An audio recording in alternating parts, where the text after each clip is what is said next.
compartilhado, né, com os irmãos, mas não em ponto geral.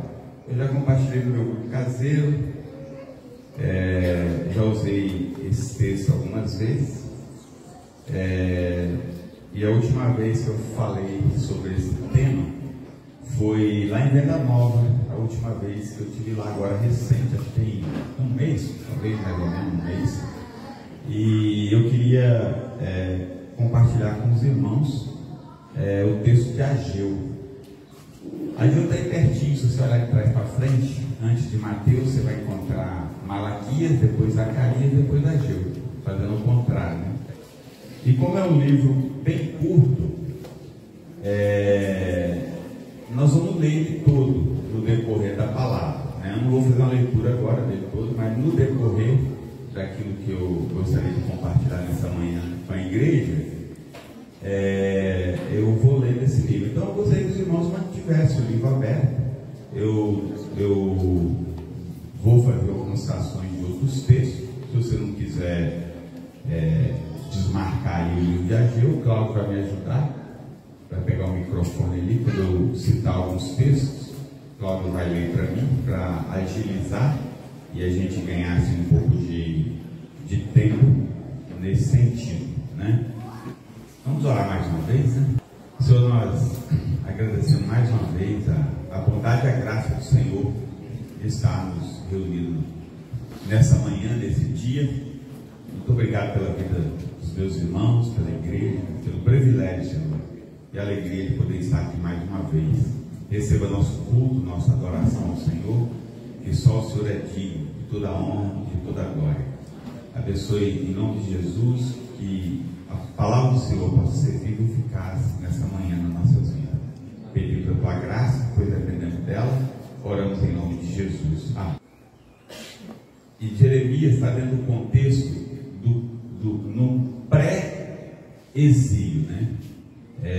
Logo em seguida dessa leitura que Alcimar fez de Deus falando através de Jeremias ao povo para eles plantarem jardim, colher dos frutos, edificarem casa, dar os filhos para casarem e as filhas para casarem com os filhos. Jeremias está dando a profecia exatamente no momento que o povo vai ser conduzido ao exílio de Babilônia. E esse povo vai para lá e passa 70 anos. Eu só estou contextualizando os irmãos o livro de Ageu, para os irmãos entenderem na história e no tempo o que acontece no tempo de Ageu.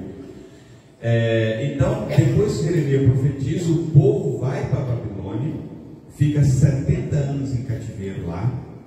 Depois de 70 anos, o povo volta, o cativeiro é desfeito, e Deus faz com que o seu povo volta da Babilônia para a sua terra. Aí depois que eles voltam de Babilônia para a sua terra, ali no livro de Esdras e Neemias, você vai ver em Esdras e Neemias, que é no contexto de Ageu também, é no mesmo tempo de Ageu, Zacarias, Esdras, Neemias, são pessoas que tiveram contato entre eles, eles são na mesma época. E no livro de Esdras e Neemias, você vai ver ali o início da construção do templo novamente, e você vai ver ali a restauração do muro, né, dos muros e tudo que vai acontecendo, que o povo voltou do cativeiro. E depois que eles voltam do cativeiro e começa novamente a construção do templo, porque o templo de Salomão foi destruído por Nabucodonosor, quando o povo foi levado para o cativeiro de Babilônia. Nabucodonosor destruiu não só a cidade, mas como o templo.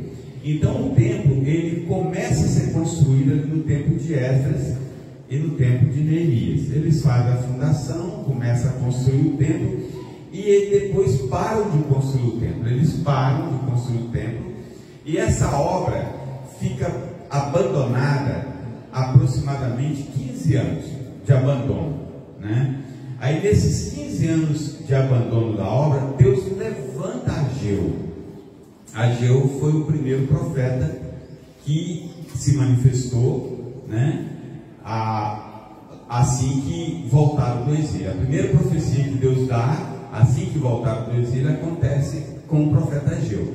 Aí o profeta Ageu, ele vai profetizar exatamente contra essa atitude do povo. Que atitude? De ter começado a construir o templo e de terem abandonado a construção do templo. Aí você imagina uma construção parada há 15 anos, né? Às vezes você vê uma obra parada ali mesmo onde eu moro, aliás, tem um prédio, vários andares ali, que a obra está parada pelo menos uns 10 anos. Aí você passa lá, aquelas lajes já estão todas pretas pela poeira, chuva, tempo, as ferragens estão aparecendo, já estão todas encrostadas de ferrugem, as lajotas que não foram rebocadas daquele prédio já estão tudo sujas, todas já deteriorando. Então você vê que fica uma situação bem estranha, bem feia, né? Bem inacabada, né? Aí você imagina esse templo, 15 anos abandonado, imagina a quantidade de mato, talvez de animais, de aves, que já fizeram ninhos ali, animais morando ali. Então Deus, nesse tempo, ele levanta Ageu para que Ageu profetiza contra a atitude do povo. E é nesse contexto que Ageu está. E eu estou só sintonizando os irmãos no tempo e na geografia aí da época. E para dentro dessa história, nós podemos trazer para a nossa vida o que o Senhor possa nos falar hoje. Porque a palavra do Senhor, ela sempre é uma palavra profética, ela sempre vai ser profética. Todo o Velho Testamento, ele aponta para quem? Para Jesus. E ele se cumpre na pessoa de Cristo. Então todo ele é profético. Agora, mesmo toda a profecia, ela tendo o seu papel naquele momento, como Ageu, essa profecia de Ageu, ela teve o seu momento histórico, a sua necessidade, mas ela é uma história que vai se repetindo na vida do povo e repete também na vida da igreja. São atitudes semelhantes, porque Deus não mudou seus princípios. Os mesmos princípios que o Senhor teve para com o seu povo no Velho Testamento, os princípios não mudaram na Nova Aliança. Os princípios do Senhor continuam os mesmos. Então a palavra de Ageu, como dos outros profetas, ela continua viva para o nosso tempo de hoje. É só nós adaptarmos o que nós estamos vivendo hoje, qual é a nossa situação, o que estamos fazendo, deixando de fazer, e olhar, e nós vamos ver que essa palavra, ela continua viva no nosso tempo. Ela tem mensagem que se adequa à nossa situação. E a situação do povo de Deus, nesse momento que Ageu está manifestando, é que o povo abandonaram o interesse de Deus para cuidar dos seus próprios interesses.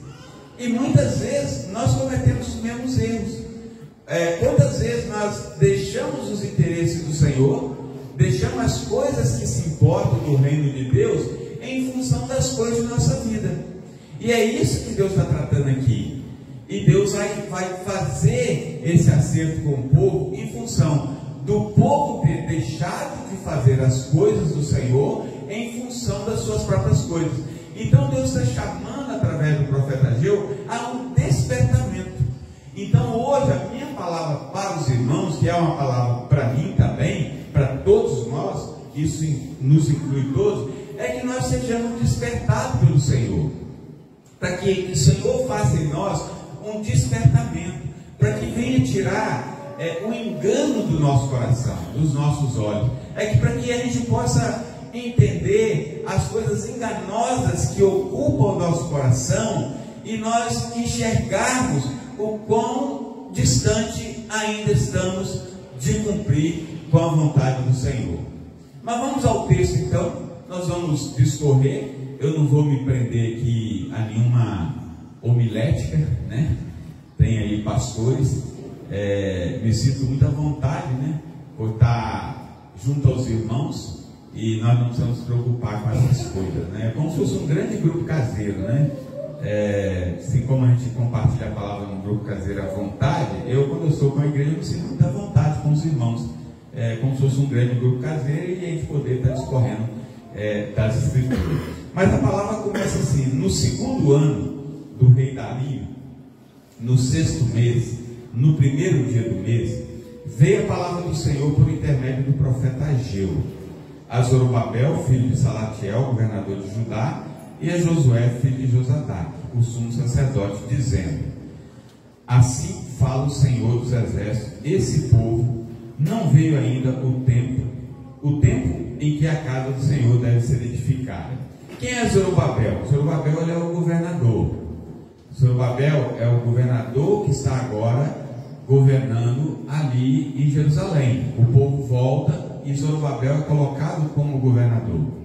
Zorobabel, ele é bisneto de Joaquim, que foi o antepenúltimo rei antes do povo ter ido escravizado. Então Deus está aqui restaurando a linhagem davídica, né? O trono de Davi, ou seja, a linhagem de Davi, Deus está restaurando uma linhagem que foi interrompida nesses 70 anos, né? E agora Deus vai restaurar através de Zorobabel. Então Zorobabel, só para você entender, ele é o governador naquele momento, e Josué, ele é o sumo sacerdote que está atuando. Então Deus está aqui levantando uma palavra profética para o governador, que é um líder civil, né? Uma liderança civil, e Deus está trazendo a palavra profética para Josué, que é o sumo sacerdote, que é a liderança espiritual, né? E no decorrer da profecia, Deus inclui o povo também. Então tem momentos que Deus fala só para Zorobabel, tem momentos que Deus fala para Zorobabel e Josué, que é o sumo sacerdote, e tem momentos que Deus fala para os dois e mais o povo. Então, na verdade, todos aqui da nação, nesse momento, estão inclusos nessa profecia. E é interessante que Deus, ele estava tão zangado com essa situação do povo, de ter abandonado a construção do templo, lá em Neemias e Esdras, quando os fundamentos foram colocados, a construção começou, a alegria do povo, e depois de 15 anos com aquela obra parada, e o povo falando aqui, que está escrito no final do versículo 2, não veio ainda o tempo que a casa do Senhor deve ser edificada. O povo ficava falando: não, ainda não veio o tempo, não é tempo ainda de edificar a casa do Senhor. Então, às vezes, se alguém comentasse alguma coisa, tem que edificar, não é o tempo ainda não é o tempo. Então o povo foi na verdade postergando, foi deixando para depois, e sempre falando que não era o tempo de edificar a casa do Senhor. E o Senhor, ele cobra isso no versículo 2, ele fala assim fala o Senhor dos Exércitos: esse povo. Quando você lê essa palavra, esse povo, isso é uma percepção de que Deus está zangado, que Deus não tem o hábito de chamar esse povo. Deus sempre chama de meu povo, sempre de meu povo, sempre do Senhor. Você vai ver assim: se o meu povo, que se chama por mim, né, se humilhar e orar, e em todos os momentos da profecia, você vai ver Deus chamando o povo dele de meu povo. Agora aqui Deus está tão zangado que ele fala a esse povo que está dizendo aí que não veio ainda o tempo de edificar a casa do Senhor, o que estava errado, já deveria estar edificada, e porém estava abandonada. Então, nesse contexto, Deus vai trazendo a sua profecia para despertar esse povo novamente aos interesses do reino de Deus. Aí no verso 3 assim: veio pois a palavra do Senhor por intermédio do profeta Ageu, dizendo: acaso é tempo de habitares em casa apainelada, enquanto essa casa permanece em ruína? Então Deus está fazendo uma pergunta: é tempo de vocês habitarem em casa apainelada? O que é uma casa apainelada? Essa é uma palavra que denota uma casa de luxo, uma casa que era forrada com cedro, uma casa de boa qualidade, luxuosa. E Deus está falando assim: é tempo de vocês fazerem isso? Vocês estão morando em casas boas, né? Esse é o tempo. E ele fala assim: enquanto esta casa permanece em ruína. Que casa é essa? A casa dele. Ele está dizendo assim: então é tempo de vocês morarem em casa luxuosa, enquanto a minha casa permanece em ruína. É tempo de fazer isso. E ele vai falando: ora, verso 5: ora, pois, assim diz o Senhor dos Exércitos: considerai o vosso passado, tendes semeado muito e recolhido pouco, comeis, mas não chega para fartar-vos, bebei, mas não dá para saciar-vos, vestivos, mas ninguém se aquece, e o que recebe salário, recebe para pô-lo num saquetel furado. Ou seja, Deus está falando assim: procure enxergar o que está acontecendo com vocês. Vocês não percebem, vocês não estão enxergando que vocês estão semeando muito e estão colhendo pouco. Vocês não conseguem ver que vocês estão bebendo e não mata a sede, que vocês estão comendo, mas não mata a fome, que vocês estão vestindo, mas continuam sentindo frio, e quando recebe o salário, é como se colocasse num saquetel furado, um lugar onde o dinheiro vai sumir, vai desaparecer, vai se perder. Deus está procurando dizer ao povo o seguinte: é por causa disso que isso está acontecendo, é porque vocês me abandonaram, vocês deixaram os meus interesses para cumprir os interesses de vocês, e vocês devem voltar a cumprir os meus interesses. Então isso aqui, meus queridos, eu quero trazer essa palavra para os meus irmãos dentro de um contexto mais amplo. Um dos recentes encontros com os jovens, eu falei de uma palavra acerca de generosidade, de ofertas e tudo. O livro de Ageu, eu quero trazer um contexto um pouco mais abrangente, não apenas na conotação financeira, e isso está incluso também, porque o povo deixou de construir o templo, e para construir demandava recurso, demandava oferta, demandava a sua generosidade, e tudo foi abandonado. Mas eu não quero me ater apenas nisso também. A quantos de nós muitas vezes somos vedados, né, por Deus de prosperar no nosso trabalho? Às vezes você não consegue prosperar no seu trabalho, no seu negócio, no seu emprego e em tantas coisas na sua vida, em função da sua mesquinhez, da sua avareza. Irmãos que às vezes nunca ofertam, nunca entregam seus dízimos de oferta, retém uma atitude de avareza, que denota uma falta de confiança no Senhor. E a palavra de Deus diz que a avareza é como idolatria. Então Deus classifica um avarento como um idólatra. E muitas vezes, quando os irmãos cometem esse erro, deixam as coisas do Senhor, deixam de sustentar a obra do Senhor através dos dízimos e das ofertas, retendo para si e achando que isso vai resolver o seu problema, e não vai, ele vai piorar o seu problema. Porque Deus, assim como ele reteve nessa época desse povo, Deus continua fazendo do mesmo jeito. Há muitos irmãos que às vezes o dinheiro não dá para nada, as coisas não acontecem, tudo fica emperrado, não há prosperidade, não há tranquilidade, não há suficiência, e muitas vezes o resultado disso é o resultado da sua avareza, é o resultado de você estar investindo tudo no seu próprio interesse, mas você não coloca a mão no bolso para poder ajudar no sustento da obra do Senhor, no sustento da casa do Senhor, da casa no sentido da igreja, do funcionamento, do sustento missionário, do sustento dos pastores, do funcionamento da igreja, tudo aquilo que envolve a pregação da igreja, o funcionamento da igreja.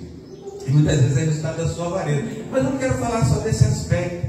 À medida que nós fomos lendo aqui o texto, eu gostaria de abranger outro aspecto da nossa vida, que muitas vezes acontece de nós estarmos definhando na nossa relação com Deus e na nossa vida cristã em função dessa mesma atitude, que vai alcançando a nossa vida em todas as áreas. Aí o versículo 7 diz assim: assim diz o Senhor dos Exércitos, considerai o vosso passado, subi ao monte e trazei madeira e edificai a casa, dela me agradarei e serei glorificado, diz o Senhor. Então Deus está falando de um problema, ele está falando que o povo abandonou a construção da casa dele, a casa dele estava em ruína. Deus está falando que o povo estava sofrendo uma escassez de alimento, de vestimenta. Deus está falando da escassez da agricultura, de todas as coisas que o povo estava sofrendo. E só que agora Deus aqui no versículo 7 ele está dando a solução. Qual é a solução? A solução é uma mudança de comportamento. A solução é uma situação de quebrantamento, de arrependimento. Então qual é a atitude? Assim diz o Senhor dos Exércitos, versos 7 e 8: considerai o vosso passado, subi ao monte, trazei madeira, edificai a casa, e dela me agradarei e serei glorificado, diz o Senhor. É provável que a madeira que foi comprada, eu não vou ler esse texto agora, que está escrito lá em Esdras ou em Neemias, houve uma importação de madeira para a construção do templo. É provável que o povo tenha usado essa madeira que seria do templo para construir sua própria casa. E agora Deus está dizendo: subiu ao monte e trazei madeira. A terra ficou o quê? 70 anos descansando do cativeiro. Então, com certeza, a floresta que tinha sido destruída já estava toda recuperada. São 70 anos. Imagina a destruição que aconteceu, a floresta novamente floresceu, as árvores cresceram, e Deus subir ao monte, trazer madeira, edificar a minha casa. Deus está dando a solução.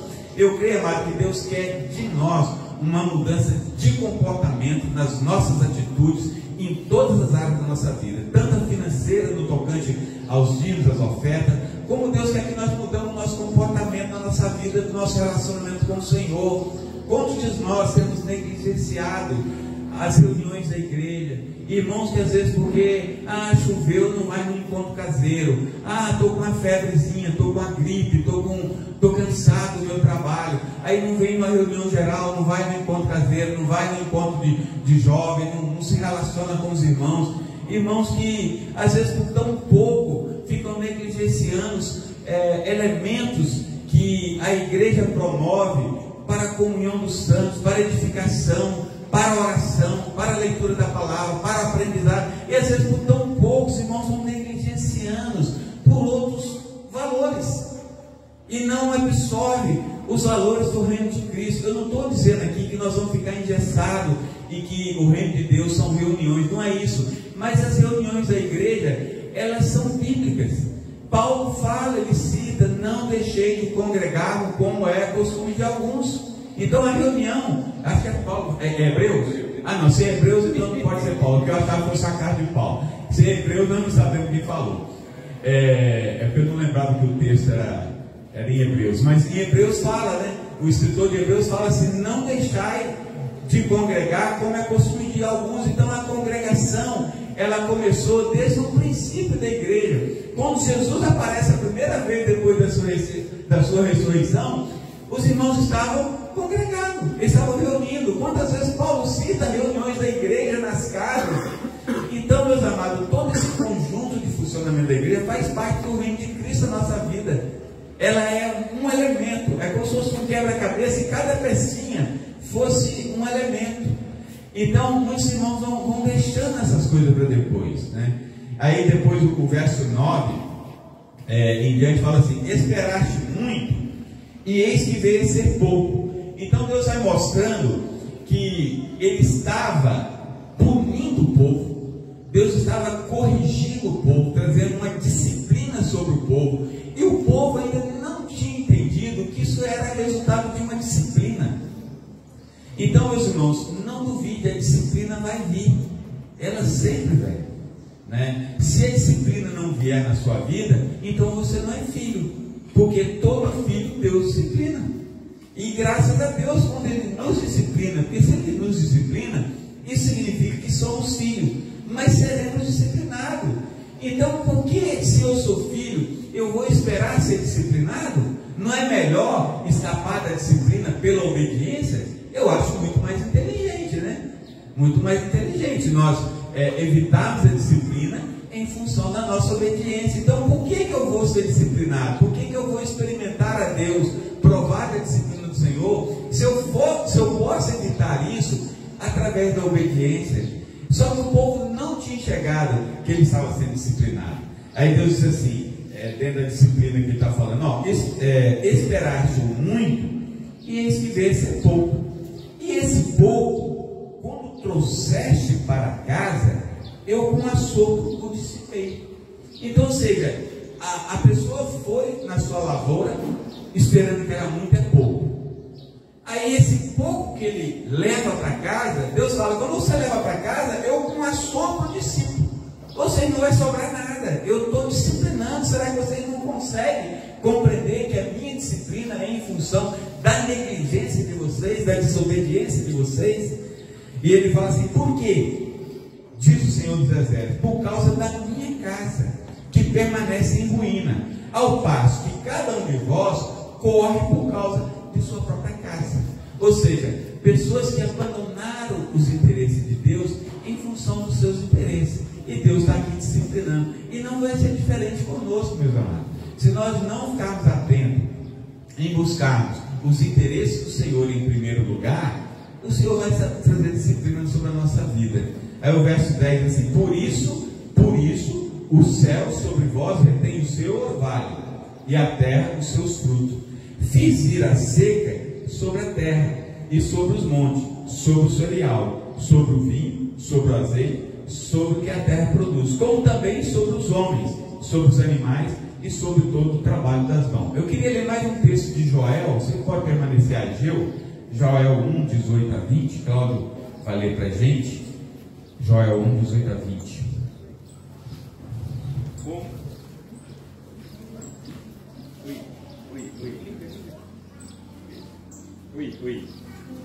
Som. Como geme o gado, as manadas de bois estão sobremodo inquietas, porque não tem pasto. Também os rebanhos de ovelhas estão perecendo. A ti, ó Senhor, clamo, porque o fogo consumiu os pastos do deserto, e a chama abrasou todas as árvores do campo. Então, esse texto de Joel aí, eu fiz questão que lesse esse texto, que Joel é um profeta que ele estava numa outra época, uma época bem antes de Ageu, né? Joel está profetizando num tempo diferente, só que a forma de Deus agir é a mesma. Deus não muda seus princípios, em todo tempo ele vai agir do mesmo jeito, no tempo de Joel, no tempo de Ageu, e vai agir no nosso tempo, né? Os animais, os homens, a natureza, tudo estava sofrendo a punição de Deus por causa da desobediência do seu povo.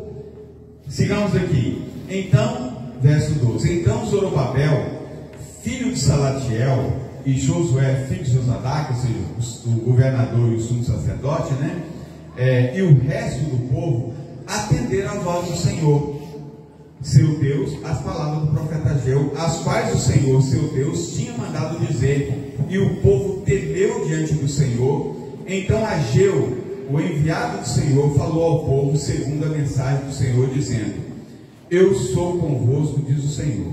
O Senhor despertou o espírito de Zorobabel, filho de Salatiel, governador de Judá, o espírito de Josué, filho de Josadac, sumo sacerdote, e o espírito do resto de todo o povo. E eles vieram e se puseram ao trabalho da casa do Senhor dos Exércitos, seu Deus, ao 24º dia do 6º mês.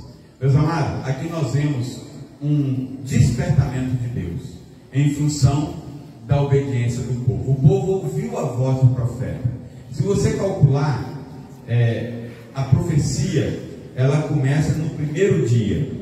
E aqui no versículo 15 diz que é o 24º dia do 6º mês.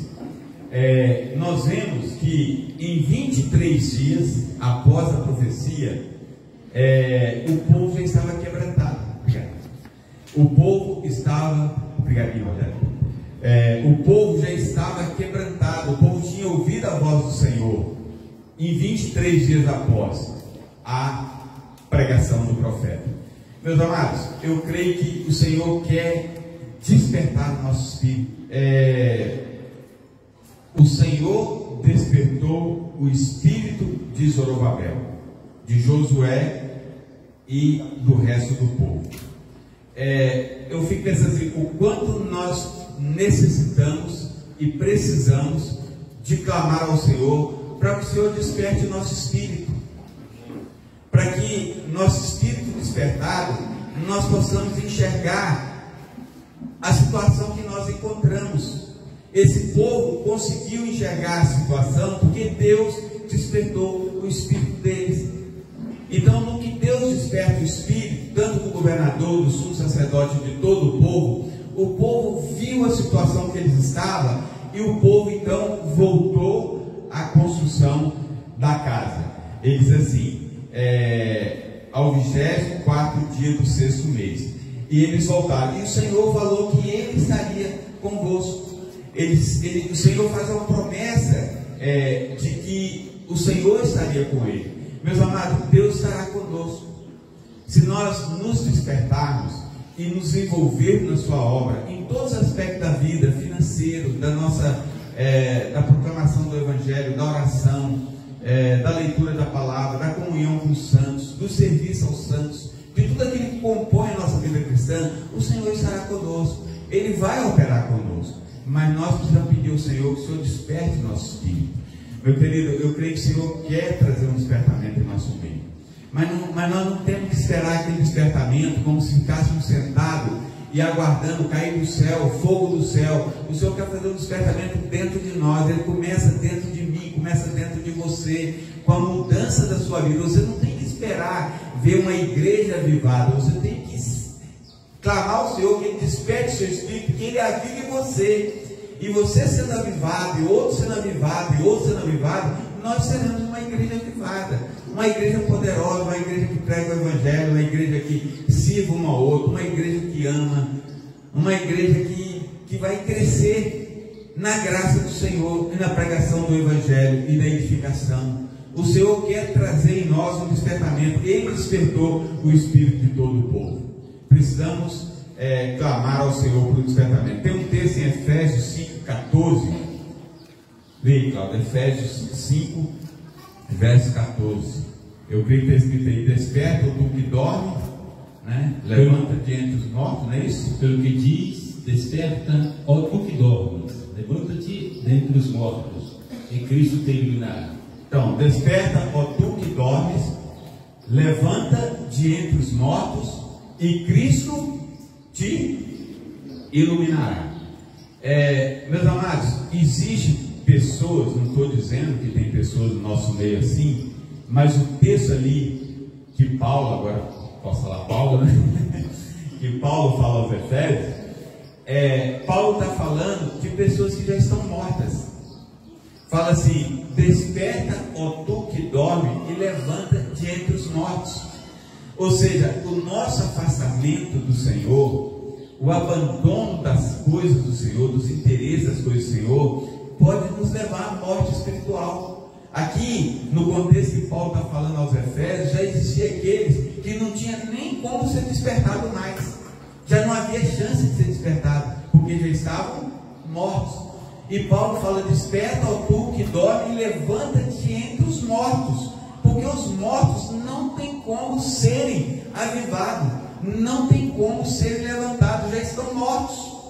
Mas se você não está morto, você está ouvindo a palavra do Senhor hoje, então desperta, ó tu que dorme, levanta-te entre os mortos, e Cristo te iluminará. Nós precisamos ser cristãos autênticos, onde as pessoas possam ver em nós a vida de Cristo, onde as pessoas não nos vejam como religiosos, mas como verdadeiros cristãos. Sigamos, capítulo 2.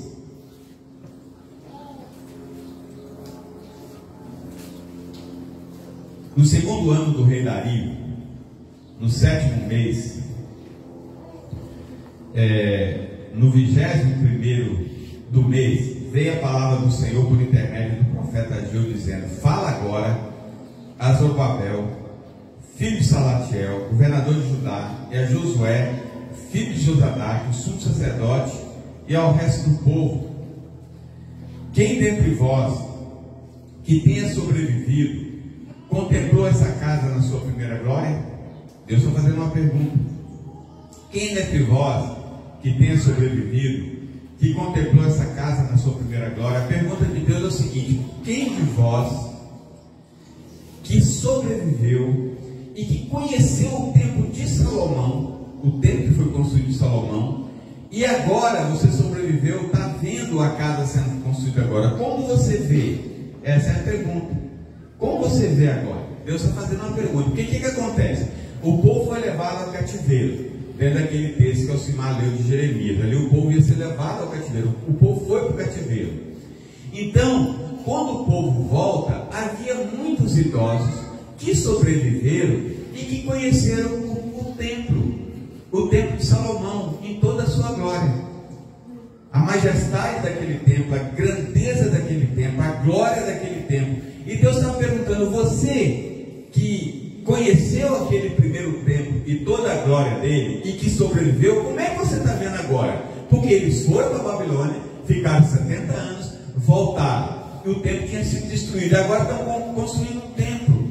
Só que o templo que vai ser construído agora, ele é um templo mais modesto comparado com o templo de Salomão. Ele não tem o mesmo tamanho, ele não tem a mesma grandiosidade, embora seja um templo suntuoso, grandioso, mas comparado com o de Salomão, ele é um tempo menor e modesto. E Deus está perguntando: como é que você vê agora? Porque agora nós temos uma multidão, 70 anos esse povo ficou lá. Esse povo, muitos morreram, muitos nasceram, muitos casaram, geraram filhos, e vem uma geração que não conheceu nada do passado, só conheceu a história contada pelos seus pais, mas não viram, não conheceram Jerusalém, não conheceram o primeiro templo. Mas existiam pessoas que conheceram tudo isso, e é provável, pelo contexto de Ageu, pela forma que ele escreve, é provável, aí nós não temos certeza disso, mas é provável que Ageu seja um profeta idoso e que tenha ido para o cativeiro de Babilônia, e ele tenha contemplado tudo isso, e ele está profetizando, conhecendo as duas faces da história. E nesse versículo, o versículo 3 do capítulo 2, Deus pergunta através do profeta: quem dentre vós que tenha sobrevivido contemplou essa casa na sua primeira glória? E como a vê agora? Não é ela como nada aos vossos olhos? Aí Deus está perguntando: ela não é nada aos vossos olhos? Ela é tão insignificante assim? Ela não é grandiosa? Não tem valor? Ora, pois, ser forte, Zorobabel, diz o Senhor, e ser forte, Josué, filho de Josadaque, o sumo sacerdote, e tu e todo o povo da terra, ser forte, diz o Senhor, e trabalhai, porque eu sou convosco, diz o Senhor dos exércitos.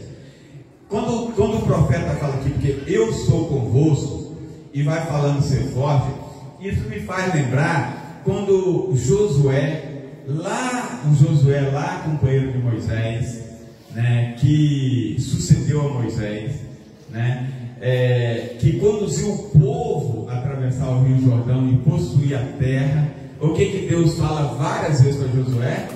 Ser forte e corajoso, porque eu estou contigo. E Deus insiste nisso, se eu não me engano, no mínimo 3 vezes, não sei se mais do que isso, mas Deus fala insistentemente com Josué. E é por coincidência, o sumo sacerdote aqui dessa época também chama Josué, né? E aquele outro Josué, Deus foi insistente com ele: Josué, ser forte, corajoso, porque eu estou com você. E Deus aqui está usando essa mesma palavra para o povo, para Zorobabel, para Josué, o sumo sacerdote, e para o povo, dizendo assim: ser forte e corajoso, porque eu estou com vocês.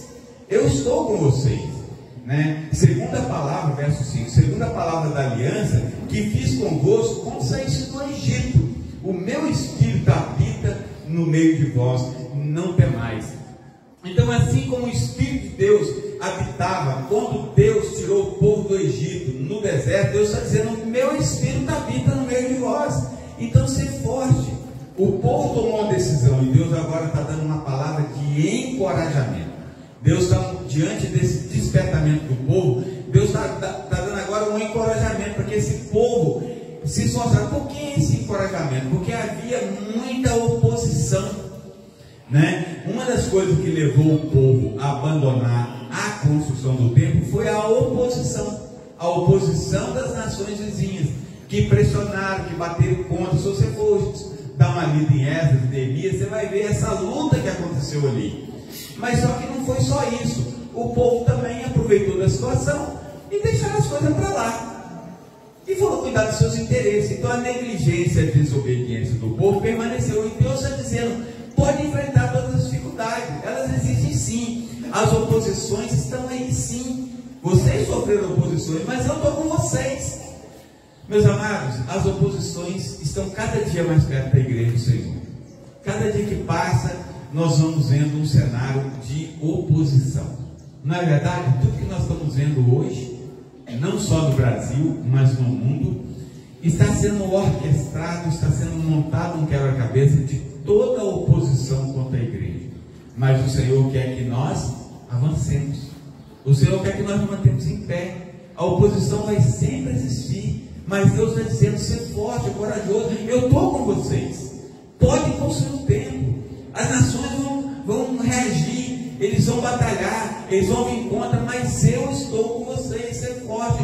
Eu creio que essa palavra é uma palavra para o nosso tempo de hoje, tempo de oposição, tempo onde as leis estão se tornando aquilo que é impuro como se fosse limpo, estão tornando aquilo que é limpo como se fosse impuro. estão tornando certo aquilo que é errado, estão fazendo o que é errado certo. A oposição contra a igreja, ferrenha, crescendo, mas Deus quer nos animar para que nós sejamos fortes em tempo de oposição, porque Ele está conosco, assim como Ele foi com esse povo estava sofrendo oposições. Se você for estudar Esdras e Neemias, você vai ver quantas lutas esse povo teve, quanto enfrentamento que eles tiveram na reconstrução do templo e na reparação dos muros.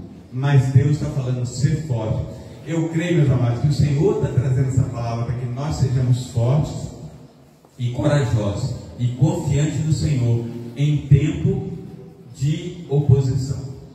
O Senhor está conosco. O Senhor estava com esse povo. Ele diz assim: porque assim diz o Senhor dos Exércitos, ainda uma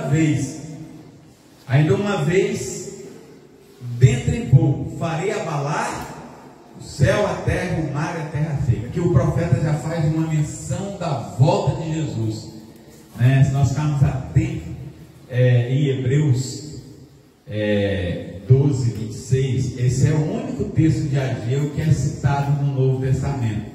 E ele é citado em Hebreus exatamente no contexto da volta de Jesus.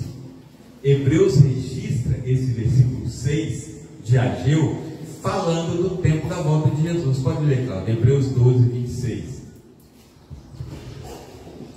Aquele cuja voz abalou, então a terra, agora, porém, ele promete dizendo: ainda uma vez por todas farei abalar, não só a terra, mas também o céu. Meus amados, o profeta diz aqui: assim diz o Senhor dos Exércitos, ainda uma vez, dentro em pouco, farei abalar o céu, a terra, o mar e a terra seca.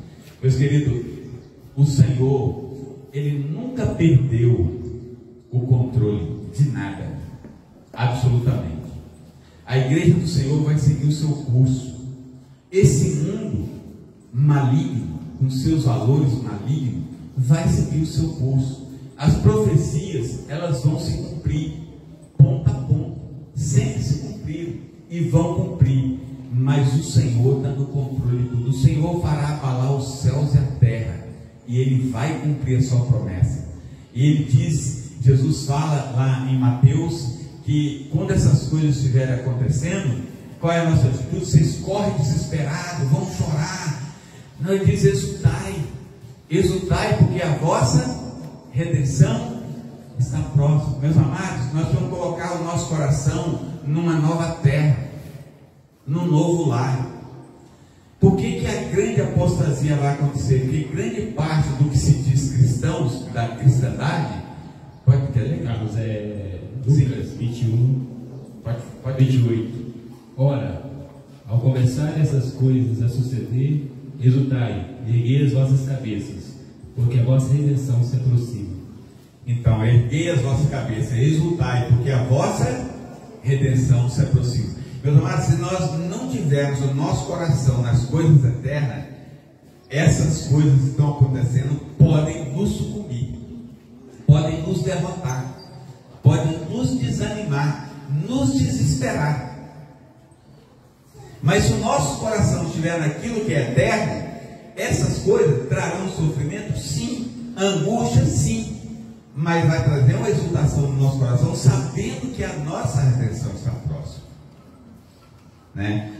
Verso 6: pois assim diz o Senhor dos Exércitos, ainda uma vez, dentro em pouco, farei abalar os céus, a terra, o mar e a terra seca, farei abalar todas as nações, e as coisas preciosas de todas as nações virão, e encherei de glória essa casa, diz o Senhor dos Exércitos. A minha é a prata, o meu é o ouro, diz o Senhor dos Exércitos. A glória dessa última casa será maior do que a primeira. Deus está dizendo assim: a glória dessa casa, que muitos aqui estão achando que é pouco, vocês estão achando que é pouco, vocês que sobreviveram e que viram a glória da última casa e agora estão achando que essa casa não é nada. Eu quero dizer para vocês que a glória dessa casa será maior do que a primeira.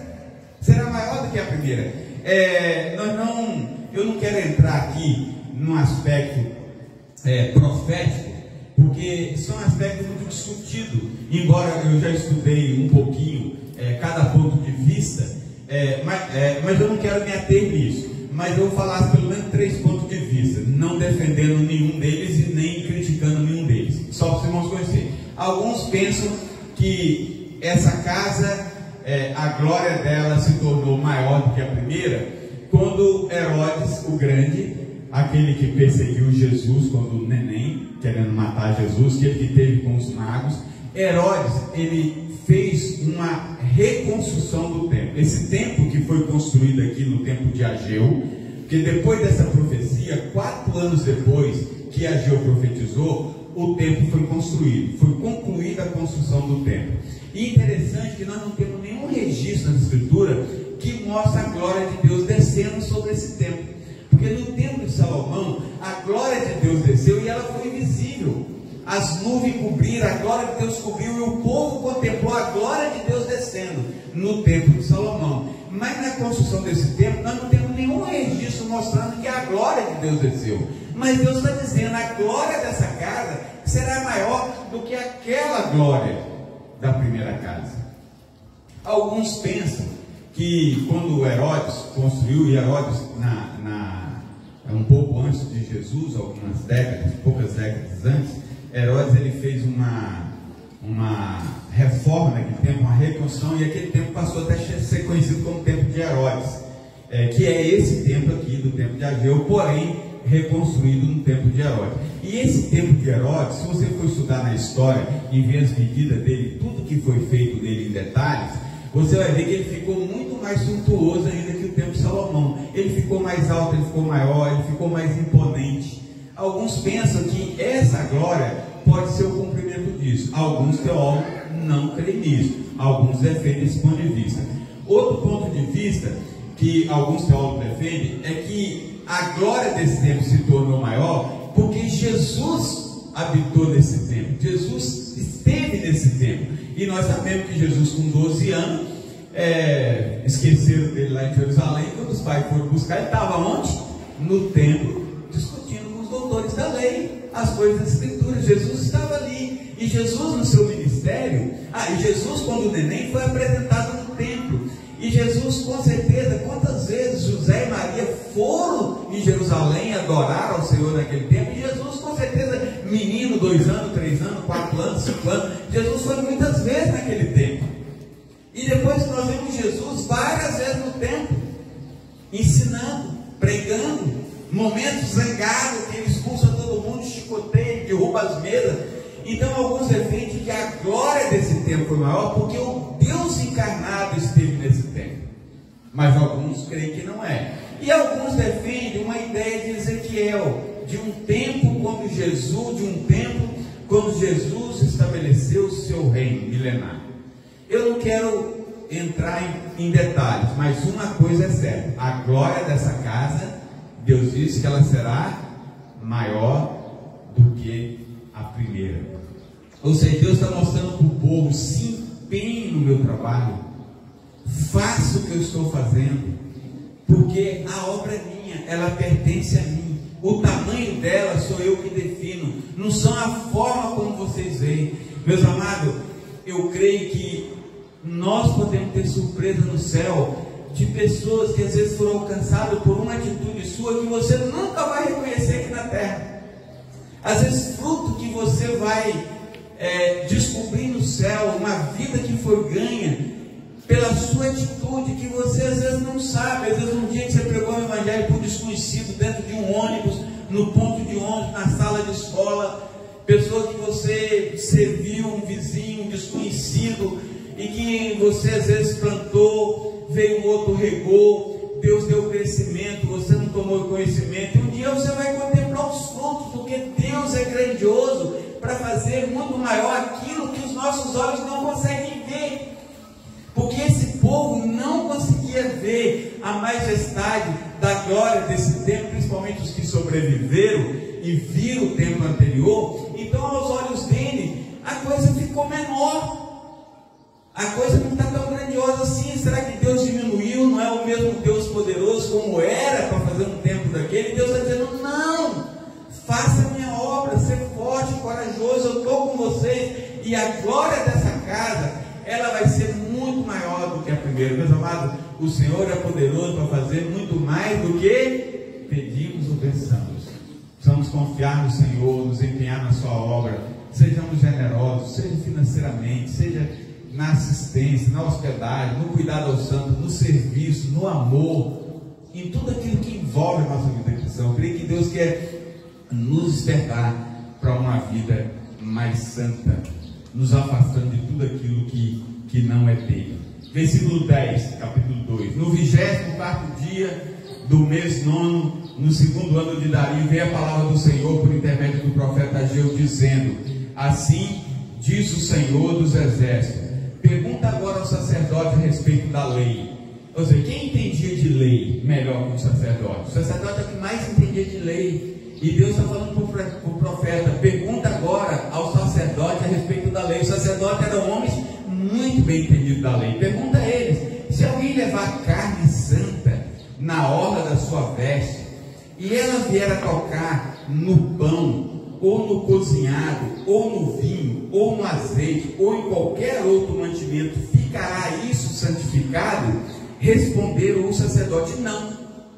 A pergunta é a seguinte: alguém está levando carne para o sacrifício, é uma carne que vai ser sacrificada em culto a Deus, um animal, é uma carne que vai ser sacrificada, é uma carne que vai ser feito um tipo de sacrifício a Deus, de culto a Deus, vai ser oferecida ali.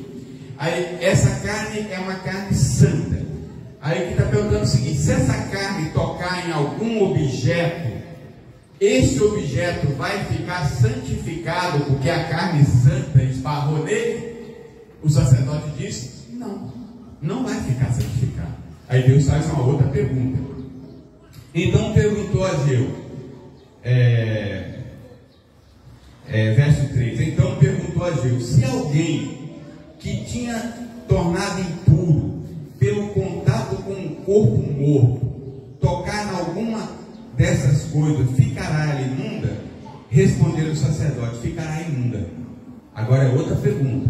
Deus está perguntando o seguinte: se alguém estiver impuro porque tocou no morto, vou explicar isso. Se você for ler o Velho Testamento, lá em Levítico, pela lei, se alguém tivesse tocado no morto, seja um cadáver de pessoa, porque sepultou alguém em alguma situação, ou seja, porque ele tocou em algum animal morto, ele ficava impuro para as atitudes religiosas do templo. Ele não podia participar até que ele se purificasse. Existia, não vou entrar em detalhes agora, mas existia um ritual religioso de purificação, que ele tinha que passar por aquele processo para ele novamente se tornar impuro para participar daquele culto. Mas se ele tiver tocado em alguma coisa morta, para aquela situação de culto, ele estava impuro. Então aqui está perguntando assim: se alguém tocar num cadáver, ele fica uma coisa santa. Você está limpo, você está limpo, você está puro.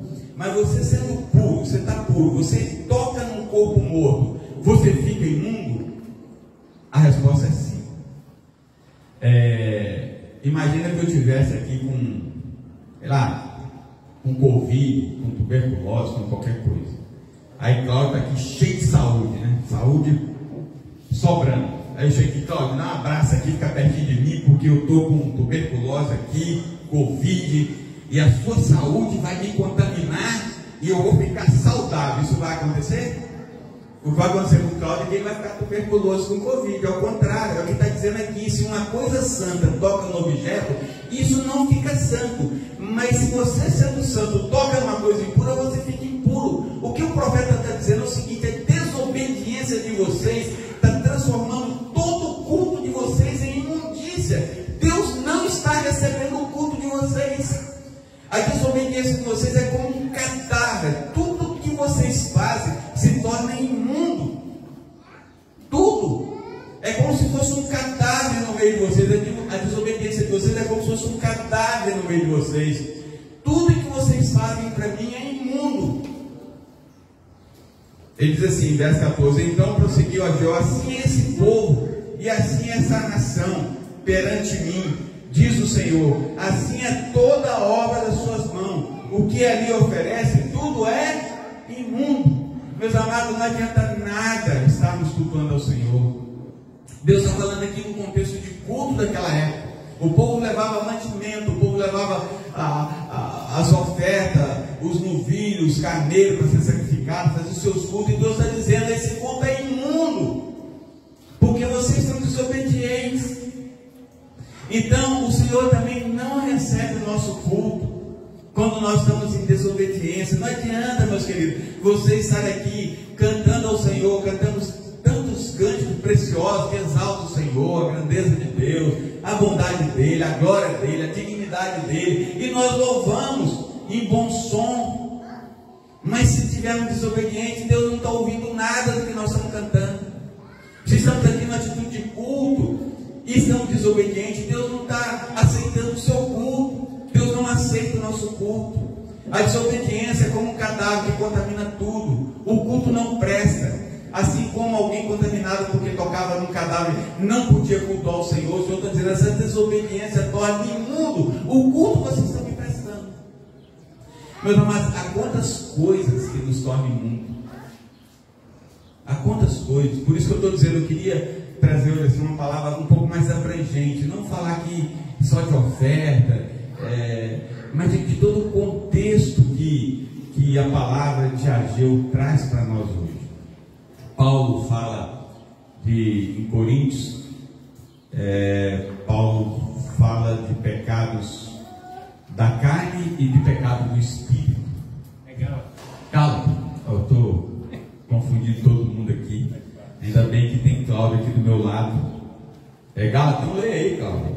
Enquanto isso, eu vou tentar achar se é Coríntios aqui, que você não fala também. Porque eu, rapaz, eu falei tão convicto aqui que é Coríntios. Ah, então tá bom. Obrigado, filho, que você me salvou aqui. Entendeu?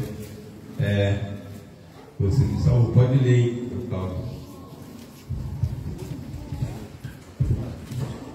Digo, porém, andar no Espírito jamais satisfareis a concupiscência da carne, porque a carne milita contra o Espírito contra a carne, porque são opostos entre si, para que não façais o que porventura seja do vosso querer.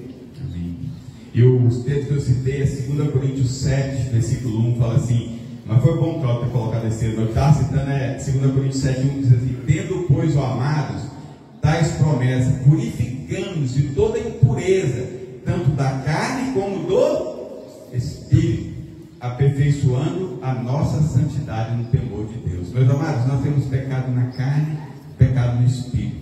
Pecado na carne é tudo aquilo que satisfaz a nossa carne, tudo aquilo que é produzido externamente, né? E nós devemos nos limpar de tudo isso, nos purificar, aperfeiçoar a nossa santificação. No que você está preso? Assim, é a pornografia?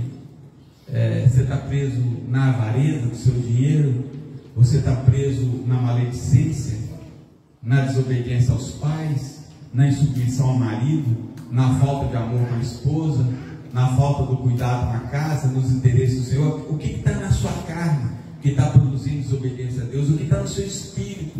Uma amargura, um pecado não confessado, alguém que você ofendeu e você não se retratou, não se humilhou, alguém que buscou o seu perdão e você não perdoou, não se consertou. O que está te prendendo? Essas coisas, meus queridos, nos tornam imundo. Essas coisas nos tornam incapazes. Eu creio que o Senhor quer que nós abramos nossos olhos e consigamos entender que Deus não vai aceitar o nosso culto se nós estivermos impuros. Nós precisamos aperfeiçoar a nossa santificação, nos livrar do pecado da carne e do espírito. Eu lembro, há alguns anos atrás, Cid proclamou uma senhora doente, ali onde a mãe dele estava também internada, e eu não vou citar nomes aqui, porque às vezes essas pregações ficam espalhadas por aí, mas os irmãos conhecem o fato, e essa pessoa se converteu, ela só mexia a cabeça, o corpo não mexia, e depois Cid, Vaguinho, irmãs e irmãos que tiveram lá, depois me chamaram. Aí eu entrei no serviço deles, né, digamos assim.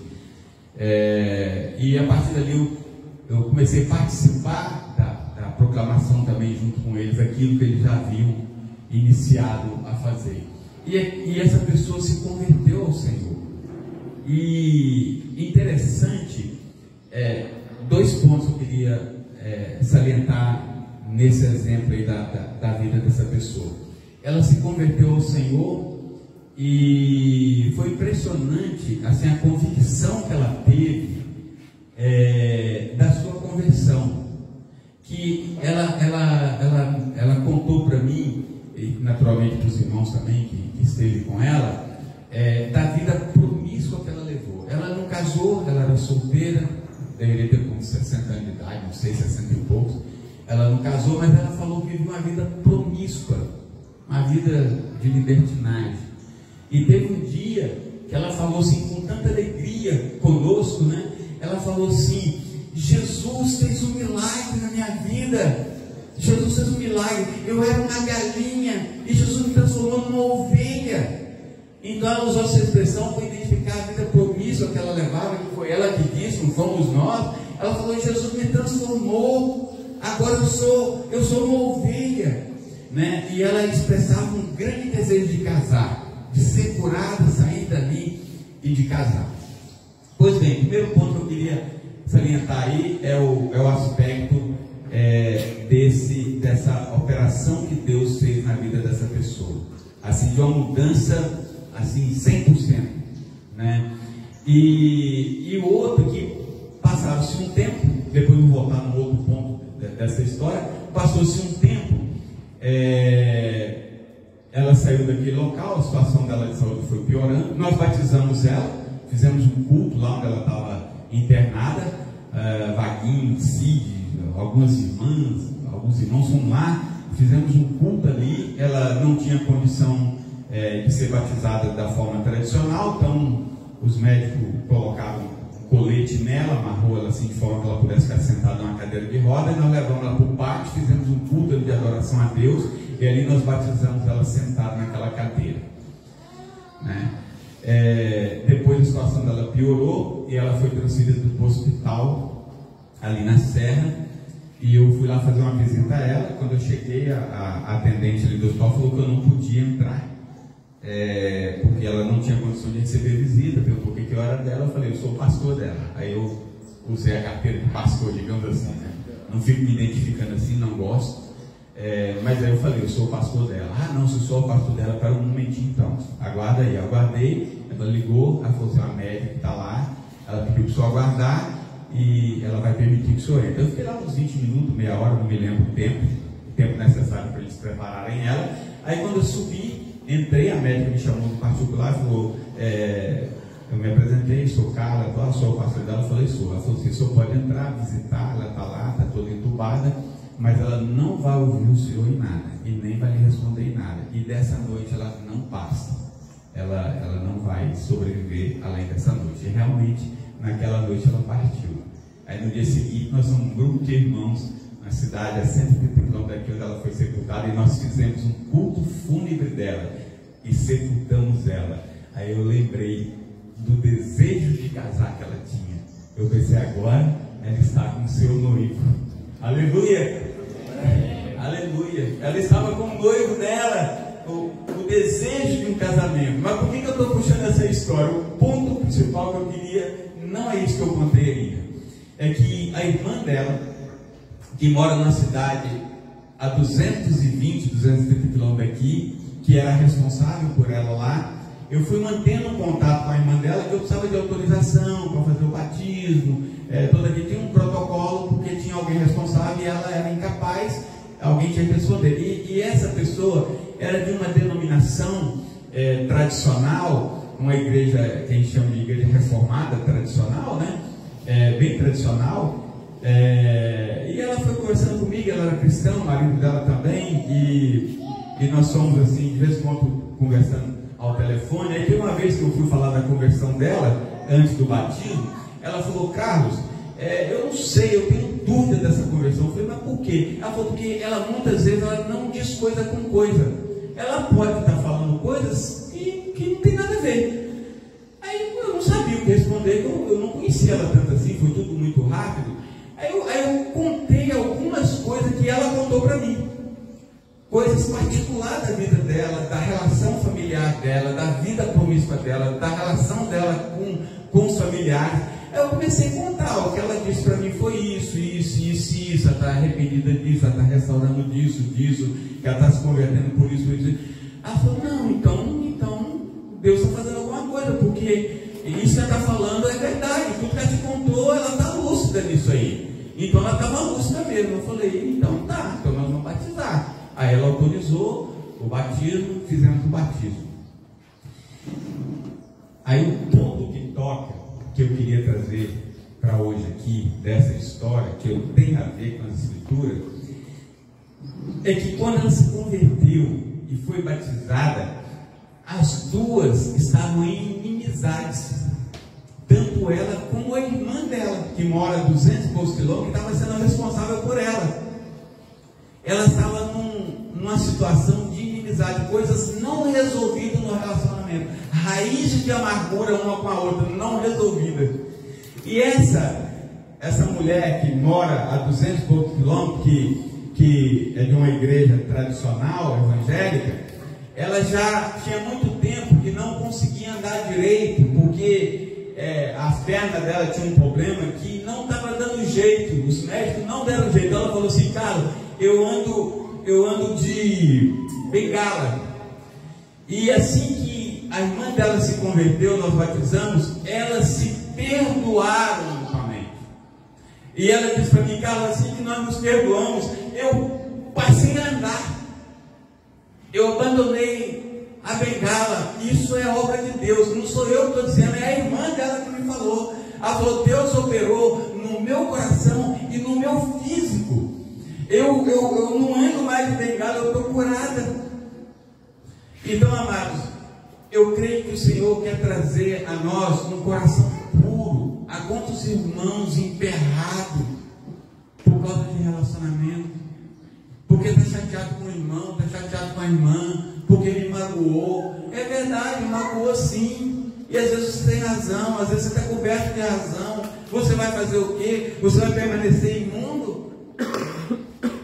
Se o Senhor quer que você coloque aquilo na cruz, que você perdoe, que você retrate com o seu irmão, que você se acerte, que você se limpe, que você sofra o dano. Ah, mas eu sofri o dano, não é justo o que ele fez, o que ela fez. Sim, sofra o dano, é isso que Jesus fez, é isso que ele ensinou. Ou nós cremos nisso, ou nós vivemos de forma religiosa. E de forma religiosa nós não prestamos culto nenhum a Deus, ele não recebe nada. Deus quer nos limpar. Deus quer nos despertar, para que nós sejamos limpos do pecado da carne e do pecado do espírito, para que o nosso culto seja um verdadeiro culto a Ele. Sigamos. Agora, pois, verso 15: agora, pois, considerai tudo o que está acontecendo, desde aquele dia, ou seja, desde o dia que vocês abandonaram a construção do meu templo, antes de pôr a pedra sobre pedra do templo do Senhor. Antes daquele tempo, alguém vinha a um monte de 20 medidas e havia somente 10. Vinha ao lagar para tirar 50 litros e havia somente 20. Ou seja, Deus está falando, vocês não estão vendo, vocês pegam a lavoura de vocês, era para produzir 100, só produz a metade, 50. Vocês vão lá no lagar para colher 50 litros de vinho, só vem 20. Ou seja, vocês estão sofrendo, vocês estão sendo penalizados, disciplinados, por causa da desobediência. E o verso 17: eu vos feri com queimaduras, e com ferrugem, e com saraiva, e toda a obra das vossas mãos, e não houve entre vós quem voltasse para mim, diz o Senhor. Meus irmãos, você está esperando o quê? Que Deus te fira com queimaduras? Deus seria o povo com queimadura, com ferrugem, com saraiva. Precisamos esperar que o Senhor nos fira com queimadura, para que nós nos dobremos para que nós nos limpemos de todo o pecado da carne e de todo o pecado do espírito, que nos impeça de prestar um culto ao Senhor, um culto santo, puro, limpo, que glorifique, que honre o nome dele. É necessário esperarmos sermos feridos com queimaduras, pois se esperarmos, Deus vai ferir com queimadura. Não sou eu que estou dizendo, eu estou dizendo aquilo que a Escritura está dizendo. Não espere ser ferido com queimadura. Se dobra ao Senhor, se quebra do seu orgulho, coloca aos pés da cruz, assume o dano. Você tem razão? Tem, e tem mesmo muitas coisas, mas abre mão da sua razão, se coloque na posição de Jesus, que foi isso que ele ensinou. Ele ensinou que você deve caminhar segundo a Bíblia, dar a outra face, amar o seu inimigo. E ele disse que se você fizer isso só com quem te trata bem, você não está fazendo nada demais. Até os publicanos e pecadores fazem o mesmo. Andar no verdadeiro Evangelho é andar na contramão dos valores deste mundo. Não tem como nós expressarmos o verdadeiro Evangelho se não nos dobrarmos em situações que ela apresenta para nós nos dobrarmos. Como é que eu vou dar outra face se alguém não bater no meu lado primeiro? Eu nunca vou poder oferecer. Eu só posso oferecer outra face se alguém bater em um lado. Eu só posso caminhar uma segunda milha quando alguém me obrigar a caminhar uma. Então, se em alguma circunstância você está vivendo nesse momento, Deus está te dando a oportunidade de fazer a diferença. Bater no seu rosto, você está chateado, você tem razão, você não merecia. Sim, então reaja, dá outra face. Você está sendo injustiçado, estão te obrigando a caminhar uma milha que você não era obrigado a caminhar. Reaja, caminhe duas. Ou você faz isso, ou você vai estar vivendo uma religião e não vivendo a vida de Cristo, nem o seu Evangelho, e prestando um culto a Deus que Ele não está recebendo.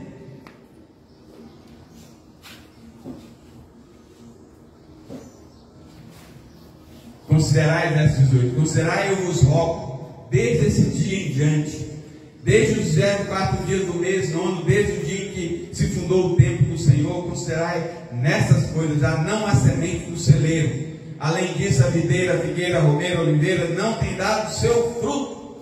Se Deus está dizendo de novo, olhe, as coisas não estão acontecendo, vocês não estão sendo abençoados, vocês estão sendo emperrados em tudo que vocês fazem, desde aquele dia. Mas Ele disse assim, desde esse dia vos abençoarei.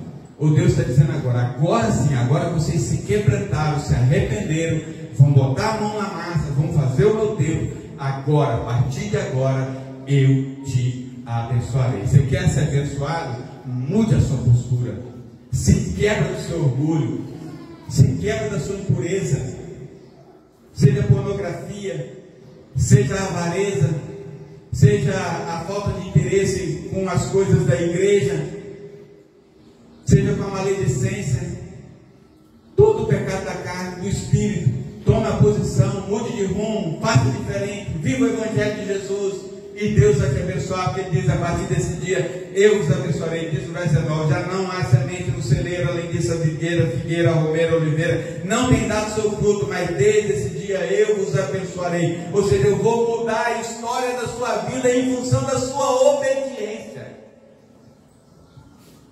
Sejamos obedientes, meus amados, nos limpemos, edifiquemos a nossa vida santa ao Senhor. E finalizando aqui, verso 20 em diante, veio a palavra do Senhor segunda vez a Ageu, 20º dia do 4º mês, dizendo, fala Zorobabel, governador de Judá, farei abalar os céus da terra, derribarei o trono dos reinos, destruirei a força dos reis das nações, destruirei os carros que andam nele, os cavalos, seus cavaleiros cairão, um pela espada do outro. Naquele dia, diz o Senhor dos Exércitos, tomar-te-ei, ó Zorobabel, filho de Salatiel, servo meu, diz o Senhor, e te farei com um anel de selar, porque te escolhi, diz o Senhor dos Exércitos. Esse trecho aqui, do 20 ao 23, dá para fazer um estudo de uma semana, de tantos elementos proféticos e detalhes aqui. Mas eu vou salientar apenas o último versículo. Deus disse, eu te escolhi. Deus disse, eu te escolhi. Meus queridos, Deus te escolheu. E Deus quer fazer de você um anel de selar. O que é um anel de selar? O anel de selar é o anel que um rei usava para dar autenticidade a qualquer decreto que ele fizesse, a qualquer carta que ele enviasse. Lembra de José lá no Egito, quando o faraó botou ele como governador do Egito, tirou o anel e deu para José e falou: só no trono eu serei maior do que você. Ou seja, o faraó deu toda a autoridade para José. José usava o anel. Tudo que José falasse, escrevesse, citasse, ele selava com aquele anel. E aquilo era uma autenticidade da maior autoridade do Egito. Deus quer nos fazer com um anel de selar. Eu queria ler só mais um texto. Pedi Cláudio que leia 2 Coríntios 3. Eu também quero ler junto. Cláudio vai ler, depois eu vou ler também. Um texto muito precioso, 2 Coríntios 3, versículo 2 e 3. Pode ler, Cláudio. Vós sois a nossa carta, escrita em nosso coração, conhecida e lida por todos os homens, estando já manifestos como carta de Cristo, produzida pelo nosso ministério, escrita não com tinta, mas pelo Espírito de Deus vivente, não em tábuas de pedra, mas em tábuas de carne, isto é, nos corações. Ou seja, Paulo, quando escreveu isso aqui, Paulo estava escrevendo, procurando mostrar a autenticidade do ministério dele para com aquela igreja. E Paulo estava procurando mostrar que aquela igreja era a autenticidade do ministério dele, de tudo aquilo que Deus fez ali através do seu serviço. A igreja de Coríntio era uma autenticidade natural do ministério de Paulo. E Paulo está escrevendo aqui: vós sois a nossa carta. Nossa quem? Paulo e os seus companheiros de ministério. Paulo está dizendo: vocês, Coríntios, vocês são a nossa carta. Vocês são a autenticidade do nosso ministério, de Paulo e de seus companheiros. É isso que ele está dizendo. Escrita em nosso coração, ou seja, no coração de Paulo e de seus companheiros, e lida por todos os homens. Ou seja, as pessoas que viam a igreja de Corinto podiam identificar que havia pregado ali um evangelho verdadeiro, santo, através de Paulo e de seus companheiros. E Paulo diz assim: estando já manifesto como carta de Cristo, produzida pelo nosso ministério, ministério de Paulo e de seus companheiros, escrita não com tinta, mas pelo Espírito de Deus vivente, não em tábuas de pedra, mas em tábuas de carne, isso é, nos corações. Meus queridos, Deus quer escrever nos nossos corações. Deus quer escrever uma nova história, não escrita em pedras, mas em tábuas de carne no nosso coração. Mas para isso precisamos de nos render ao Senhor. Precisamos de nos livrar de todo impedimento que nos faz tornar santos, dos pecados da nossa carne e do nosso espírito. Se nós não tomarmos esse caminho, nós seremos apenas religiosos, produzindo para Deus um culto que não tem nenhum valor e que não será recebido. Deus quer fazer de nós como um anel de selar. Ele diz: eu te escolhi. Você foi escolhido, eu fui escolhido, e precisamos nos arrepender e produzir frutos, que seja como uma carta viva, escrita pelo Espírito de Deus nos nossos corações. Que o Senhor nos abençoe, irmão. O Senhor abençoe sua vida, abra seus olhos, o Senhor abençoe minha vida, abra nossos olhos, seja uma igreja santa, que sirvamos ao Senhor com fervor e de verdade. O Senhor nos abençoe.